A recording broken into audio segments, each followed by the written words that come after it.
Salut mes gâtés, bienvenue sur cette petite vidéo. Alors aujourd'hui c'est un unboxing un peu spécial parce que j'ai reçu un jeu et je ne l'ai toujours pas ouvert. C'est le jeu de deux créatrices, mais je vais t'expliquer tout ça juste après le petit jingle. On va l'ouvrir ensemble, on va découvrir tout ça. Je suis super contente. C'est un jeu que j'ai découvert sur Instagram par hasard. Je suis quelqu'un qui utilisait ce jeu, j'ai eu un petit coup de cœur. J'ai écrit à une des deux créatrices qui m'a répondu favorablement et qui a eu la gentillesse de m'envoyer ça. Donc on va faire une review, on va faire déjà un unboxing, une review et à la fin je pense qu'on fera un petit tirage à choix sur ce jeu. Allez, on est parti, à tout de suite.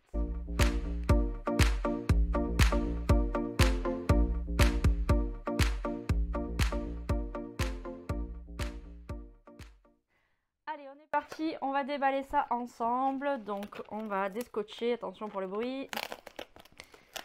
Non, ça va, ça fait pas trop de bruit. L'enveloppe est super belle. Oups, par contre, c'est scotché quoi. Hein. Ça partira pas. La créatrice, elle m'a mis du scotch pour vraiment faire une prévention, mais l'enveloppe est vachement bien collée. Alors, qu'est-ce qu'il y a là-dedans? On regarde, on a un petit pochon comme ça avec une carte mystère, je crois, mais on va regarder ça après. On a un fascicule avec alors il y a un petit peu des paillettes, il y a des petits bouts de fleurs parce qu'il y a des fleurs séchées là dans le pochon. Voilà, donc il y a un petit peu de rose séché. Et il y a un petit fascicule comme ça, spirale. Alors déjà, ça coûte moins cher de faire une spirale, mais je sais que ça leur coûte quand même relativement cher malgré tout. Mais c'est surtout que la créatrice qui s'appelle, enfin une des deux créatrices donc qui s'appelle Armelle, a eu une idée intéressante. Alors c'est peut-être les deux, mais moi c'est avec Armelle que je discute. Il m'a expliqué que le fait que le fascicule soit avec des spirales permettait finalement de, vous savez, enfin comme quand tu as un bouquin là que tu peux pas garder ouvert finalement parce qu'il a tendance à se refermer, mais au moins avec ça, ça reste ouvert, on peut mettre qu'une page, c'est plutôt pratique et c'est vrai que c'est pas bête du tout. Et c'est très beau, franchement, il est très bien fait son fascicule. Les pages sont très belles, c'est pas genre du papier A4 tout simple, hein, c'est du papier un peu épais. Alors je connais rien en grammage, mais c'est un grammage épais. Vraiment très beau. C'est très professionnel, c'est vraiment magnifique, super beau. En plus, c'est tout dans les couleurs. Avec du violet, oh, c'est ma passion. Bref, mais ça, c'est toi-même, tu sais, si tu me suis depuis longtemps. Bon, il y a du vert, il y a un univers code couleur apparemment, voilà, avec ah ben, les oranges, carte-feu, etc. Mais on verra ça plus en détail. Après, on va finir le unboxing et on a le jeu qui est sous blister. Purée, franchement, super chouette. Vraiment super chouette. Donc le jeu qui s'appelle Les merveilleuses vibrations des éléments, ce sont des cartes oracles. Donc c'est écrit par Armelle Berger et c'est illustré par Jeanne Robert. Donc ce sont deux meilleures copines qui sont copines depuis 10 ans. Voilà, donc c'est super chouette. Il est très beau et si ça t'intéresse, tu peux regarder en barre d'infos les réseaux sociaux des créatrices et notamment de Armelle qui est sur Instagram et qui s'appelle My Surprising Cards, mais je te mettrai tout ça en barre d'infos.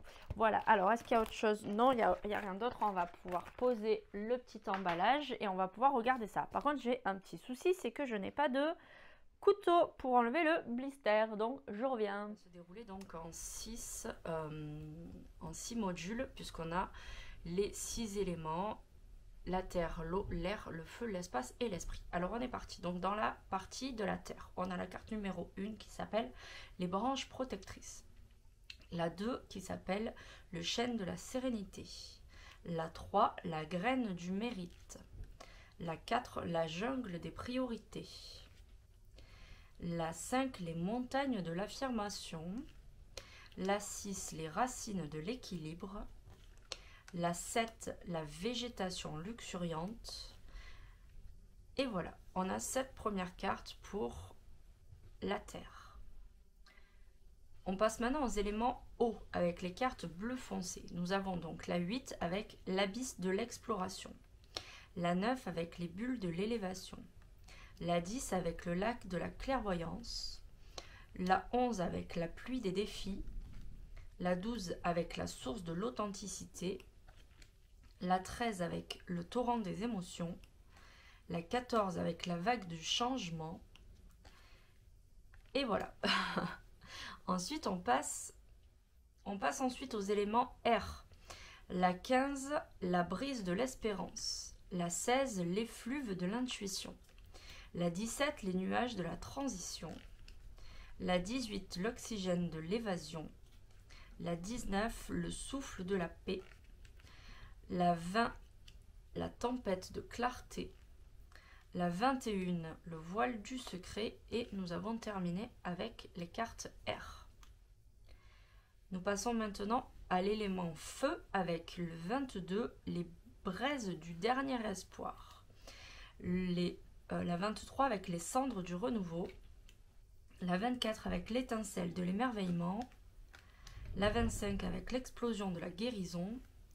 La 26, la flamme de la détermination. La 27, la fumée de la puissance. La 28, le volcan de la tempérance. Et nous avons terminé avec l'élément feu. On passe maintenant à l'espace avec la 29, avec l'aurore boréale de l'éveil. La 30 avec la comète de l'annonce. La 31 avec les étoiles de l'aspiration. La 32 avec l'extraterrestre de la tolérance. La 33 avec la lune de la sensibilité. La 34 avec le soleil du pouvoir. Et enfin, la 35 avec l'univers du tout. Et enfin, pour terminer, l'esprit avec la 37, les démons de la résilience. La 36, il y a un petit souci, j'ai inversé les cartes. La 36, l'âme en quête. La 38, l'ange de la foi. La 39, la chimère de la fascination. La 40 avec l'être de lumière. La 41 avec le médium de l'accueil, la 42 avec le mythe de l'illusion et enfin la carte mystère qui n'est plus si mystérieuse avec la 43e carte qui est la fée gardienne. Voilà pour la review de ces petites cartes. Passons maintenant au point négatif de ce jeu que j'ai pu détecter, trouver en faisant la review et en utilisant ce jeu. Alors, un premier point négatif, c'est au niveau de la boîte, parce qu'il n'y a pas d'encoche pour l'ouvrir, et finalement, ça peut être un petit peu embêtant. Alors, elle est plutôt pas mal. Une fois qu'on a mis les cartes dedans et qu'on a le poids des cartes, lorsqu'on va la secouer un peu, elle va tomber. Mais du coup, ce que je vais faire, c'est que je vais prendre un petit ruban, sûrement violet ou bleu. Je vais aller le scotcher au centre, je vais faire dépasser des deux côtés, ce qui fait que quand ma boîte sera fermée, j'aurai qu'à tirer sur le ruban pour soulever le couvercle en fait, avec les cartes à l'intérieur. Donc ça, c'est pas vraiment gênant. Le souci, c'est que faire une boîte avec des encoches pour qu'elle s'ouvre, ça coûte extrêmement cher. Donc on va pas tenir rigueur pour ça, sachant que les jeux auto-édités, bien souvent, n'ont même pas de boîte. Donc c'était déjà un très bel effort de la part des créatrices et autrices d'avoir fait une boîte cloche. Voilà, donc ça, pas de souci. C'est vraiment une broutille, mais il fallait bien que quand même je donne mon avis. Et ça, c'est un petit point qui est un petit peu enquiquinant, mais en soi, c'est pas non plus le drama du siècle. Donc là, pas de problème. Ensuite, si j'avais un autre grief, on va dire, envers ce jeu, c'est la taille des cartes qui est un tout petit peu trop grande pour mes mains. Mais ça, voilà, ça dépend de la taille des mains des gens. Mais en soi, c'est pas si grave. Pourquoi? Parce qu'il n'y a pas trop de cartes. Ce qui fait que quand on les tient, le fait qu'il y en ait peu permet quand même de les tenir assez bien. S'il y avait eu plus de cartes, ça aurait été un petit peu embêtant par rapport à la taille. Donc finalement, on s'y retrouve pas mal, même si les cartes sont un poil grandes. Elles sont pas non plus immenses. J'ai des jeux où les cartes sont beaucoup plus grandes et carrément intenables et imbrassables. Là, le fait qu'il y en ait une quantité raisonnable fait que c'est quand même assez facile finalement à tenir en main malgré la taille. Donc voilà. Sinon, d'autres points négatifs à relever, j'en ai pas. Très honnêtement, j'en ai pas. On va passer au point positif de ce jeu. Eh bien, pour un auto-édité, il est très bien fini. La qualité des cartes, elle est vraiment très très belle. Alors, donc, c'est des grandes cartes qui ont un glaçage pas trop glissant. Donc, elles seront résistantes à l'utilisation, ça c'est sûr. Pour avoir l'habitude d'utiliser différents jeux, je sais qu'elles vont être résistantes à une utilisation régulière. Elles sont pas trop glissantes, ce qui fait que aussi, vu qu'elles sont un petit peu grandes, si elles étaient très glissantes, elles auraient tendance à toujours se barrer. Et là, c'est pas le cas. Donc le glaçage est parfait par rapport à la taille des cartes. Elles sont très très belles. Voilà, la manufacture est très très belle. L'épaisseur, elle est vraiment top. Elles sont pas trop épaisses, ce qui permet de pouvoir les brasser soit en mode poker, soit en mode glissement. Elles sont suffisamment épaisses pour tenir le choc quand on les plie. Elles reviennent, elles se remettent en place. Voilà, elles restent pas tordues quand on les tord, pardon. Voilà, franchement, j'ai rien à dire de négatif. J'ai beau chercher. Allez, un truc que j'ai pas dit dans les points négatifs, c'est le fait que il n'y a pas de dorure, mais bon, ça coûte hyper cher. Lorsqu'on auto-édite un jeu, si on veut faire doré, argenté, bref, qu'on veut avoir des tranches colorées, par exemple, si le jeu coûte 20 € à être fabriqué, c'est-à-dire un jeu coûte 20 € à être fabriqué, si on veut rajouter des dorures, eh bien, ça va coûter entre 40 et 50 € la fabrication d'un seul jeu. Donc, on comprendra bien pourquoi les auto-éditeurs ne dorent pas les tranches, parce que ça coûte hyper cher. Mais ça, c'est le petit point très perso, j'aime bien, mais ce qui me permet aussi finalement, quand elles sont pas colorées, de les teinter comme je veux. Donc je ferai une petite customisation de ça. Mais sinon, non, il n'y a vraiment rien à dire. Très honnêtement, j'ai que des points positifs. Je sais pas si tu te rends compte en regardant ce jeu, mais un auto-édité qui est dans un prix vachement raisonnable, je te mettrai les tarifs en barre d'infos, avec une boîte cloche et un livret d'accompagnement. Donc déjà, tu peux acheter que la boîte cloche avec le jeu et tu as un livret d'accompagnement pour un prix raisonnable. Il y a des jeux qui sont vendus en magasin beaucoup plus chers avec des qualités bien médiocres. Et là, on est sur une qualité qui est franchement belle. Et si tu prends le pack complet, tu as donc la fameuse carte en plus. Tu as un petit mot privé et en plus tu as un livret d'accompagnement complet, relié, très bien fichu. Franchement, non, il n'y a rien à dire, vraiment rien à dire là-dessus. Au top, voilà, définition superbe, un jeu de très belle qualité, très bien fichu, fait avec beaucoup d'amour, beaucoup de réflexion. On voit que c'est un jeu qui n'a pas été fait à la va-vite, qu'il a peut-être pris des mois voire des années à être réalisé. Elles ont réfléchi aux différents domaines dans lesquels elles voulaient que leur jeu soit utilisé. Elles ont fait des codes couleurs. Franchement, il est top. Donc voilà, j'ai vraiment rien à dire là-dessus. Les seuls points que j'ai relevés qui étaient, on va dire, négatifs, ça c'est des goûts personnels que j'ai par rapport au jeu, des attentes personnelles, mais très honnêtement, c'est pas... Enfin, ça m'aurait pas empêché d'acheter ce genre de jeu juste à cause de ça, quoi. Je veux dire, c'est pas un souci. Voilà, la boîte, c'est un petit truc à faire perso, voilà, un petit collage. Donc, soit on colle un ruban avec un scotch, soit on prend un peu de colle à chaud, on va coller le ruban dans un angle et pareil, on va le laisser dépasser pour ouvrir. Donc, voilà. Parfait. Sur ce, on va s'arrêter là et on va passer au tirage à choix. À de suite. Alors, on est parti pour ce petit tirage choix. J'ai déjà un peu brassé parce que comme les cartes étaient rangées dans l'ordre, j'ai brassé un petit peu à l'avance. Je t'invite à respirer un grand coup et te concentrer sur les cartes que je vais poser. Alors, on va prendre la première ici. La deuxième, on va la mettre par ici. Et la troisième, on va la mettre par là. Voilà, je t'invite à prendre 2 minutes pour choisir la carte qui te parle le plus, qui t'attire le plus. Et on est parti. Allez, on va commencer avec la première. La première, on est dans l'élément rose. Est-ce que tu as suivi quel élément rose? L'élément rose, 42, c'est les cartes de l'esprit. Donc, le mythe de l'illusion. Peut-être que... j'ai ouvert directement dessus. Qu'est-ce que te dit l'autrice? Elle te dit Une part de toi est aveuglée et empêche une autre part de toi de s'exprimer. Ta perception de ton environnement n'est ainsi que partielle, quelque peu biaisée. Tu as une vision déformée de ce qui est. Tu peux avoir du mal à opter pour des compromis en ce moment car tu as plutôt tendance à être dans une extrémité ou dans l'autre sans trouver un juste milieu.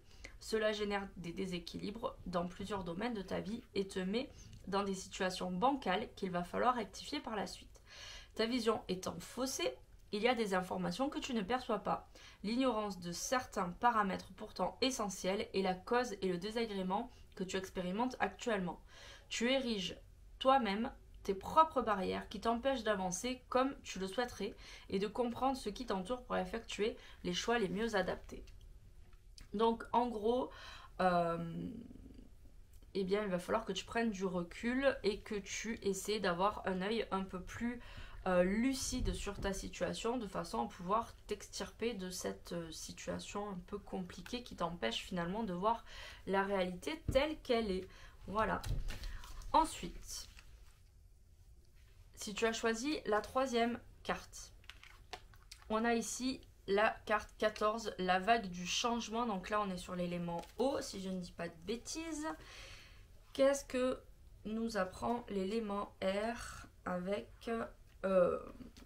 alors, qu'est-ce que je dis? L'élément eau, pardon. L'élément eau avec la carte 14. Ici, on nous parle de la vague de changement qui nous parle de ton état intérieur. Alors, le message, c'est malgré le mouvement autour de toi, tu es dans l'attente. Ton attitude passive... Alors, je te montre le message finalement. Ton attitude passive n'est pas due à un manque d'envie d'avancer, mais plutôt à une analyse de la situation. Tu es dans l'observation, la réflexion et l'analyse. Tu vois bien que tout bouge, tout change, peut-être même que tu as fait face à des bouleversements. Et cela te pousse à la réflexion plutôt qu'à la précipitation. Tu peux ressentir une difficulté à prendre des décisions en ce moment car tu ne maîtrises pas tout ce qui se présente et les flots d'informations intenses. Le flot d'informations est intense, pardon. Dans la même lignée, il est probable que tu aies du mal à te projeter dans l'avenir, ce qui ne t'aide pas à te positionner. Tu as besoin de plus de clarté sur la situation dans laquelle tu te trouves, car sans elle, ce sentiment est d'être à l'arrêt te poursuit. Donc, il va falloir que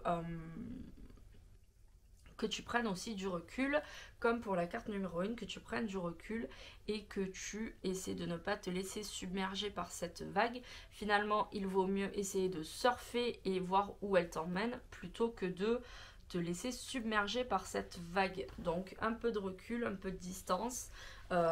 Essaie de voir, la vague va toujours vers le rivage, donc si tu peux finalement te laisser porter par cette vague. Et ensuite, si tu as choisi la troisième, ici on est sur l'élément terre avec le chêne de la sérénité. Et qu'est-ce que nous apprend cette carte? Hop. Alors, le petit message de ton état intérieur, c'est en cette période, tu retrouves le calme et ça tombe bien. Tu en avais grandement besoin. Intérieurement, tu commences à te sentir plus apaisé et c'est un état profond que tu ressens... Pardon, on recommence. C'est un état très profond et tu sens bien que cela n'a rien de superficiel. Globalement, tu te sens en paix avec ceux qui t'entourent, même si tu ne sais pas expliquer pourquoi. Tu as su te libérer des personnes ou des situations qui te tirent vers le bas. De cette façon, tu as pris de la hauteur, et ce, dans tous les sens du terme. Bravo, tu mérites un moment de répit que tu es en train de vivre ou que tu t'apprêtes à vivre. La légèreté et la douceur te vont si bien malgré une petite tendance nostalgique. Tu te concentres davantage sur le côté positif et les situations concrètes. Sur ce qui ne va pas, continue comme ça. C'est un cercle vertueux. Voilà, donc finalement, c'est la félicité pour toi. Tu as réussi à prendre du recul. Tu es plutôt serein ou sereine dans tes choix. Tu as su faire preuve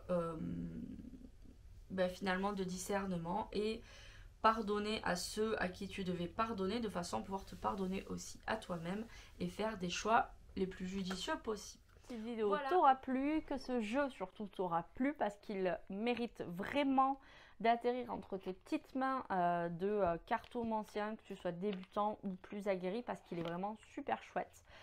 Il est très beau. Comme je disais, les créateurs qui s'auto-éditent méritent vraiment qu'on les soutienne. Faire des recherches pour trouver des jeux auto-édités et tout, c'est très important. C'est pas moi qui vais dire de pas acheter de jeux chez Cultura, etc. Je suis encore allée aujourd'hui, j'ai encore acheté un truc, bon voilà, mais franchement, les auto-édités, c'est super important de les soutenir. Et si toi-même, tu es créateur de jeux auto-édités, que tu as envie de te faire connaître, de montrer ton jeu à une petite échelle, je t'invite à m'envoyer ton jeu, à m'écrire déjà, qu'on puisse discuter, partager, que je comprenne comment tu as créé ton projet et peut-être m'envoyer ton jeu pour que je le présente sur ma chaîne parce que je trouve que les créateurs le méritent, mais j'ai déjà refusé certaines présentations de jeux parce que la déontologie des créateurs ne me plaisait pas et je sais qu'il y a des jeux, même auto-édités, que je ne présenterai jamais sur ma chaîne pour diverses raisons. Mais quand c'est des petites pépites comme ça, franchement, j'ai vraiment envie de les soutenir. Donc tu retrouveras sur mon Instagram des tirages avec ce jeu et puis peut-être un petit concours à venir. Donc pour rester au courant, viens t'abonner sur ma chaîne Hôtel de la Magie et abonne-toi à My Surprising Cards sur Instagram. Je te mets tous les réseaux sociaux juste en dessous. Un petit clic sur le bouton s'abonner, un petit clic sur le pouce en l'air et puis un petit commentaire et un partage de la vidéo sur tes réseaux sociaux. Ça pourrait être super sympa pour me donner un coup de pouce. Voilà, je te fais de gros bisous. Je te dis à très bientôt pour une nouvelle vidéo. Ciao, ciao.